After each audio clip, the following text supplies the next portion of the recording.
Samantala, inakusahan ngayon ng Pilipinas ang China ng paglabag sa international law.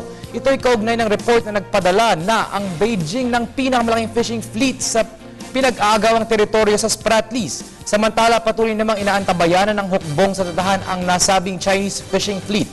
Ang ulat mula kay Dina Pagibitan. Tinitingnan ng Armed Forces of the Philippines ang posibilidad ng pagpapadala ng adisyonal na puwersa sa West Philippine Sea o tinatawag naman ng bansang China bilang South China Sea. Ito ay matapos na mapabalita ang pag-deploy ng China sa lugar ng may 30 fishing vessel. The very first thing is to verify, to validate, to look into this. Then corollary actions will be undertaken as they come. Well, it depends on what is verified.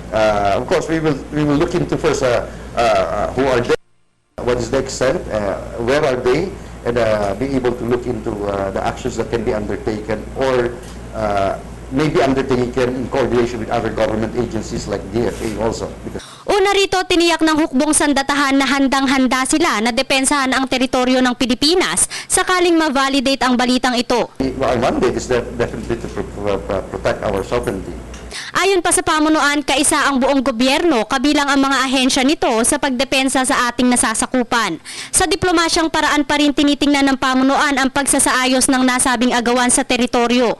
Inatasan na rin ng AFP Western Command na nakabase sa Palawan upang paigtingin pa ang pagmamonitor sa West Philippine Sea.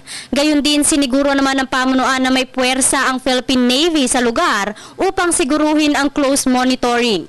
Pinag-aagawa ng nasabing teritoryo ng mga bansang Pilipinas, China, Malaysia, Brunei, Taiwan at Vietnam.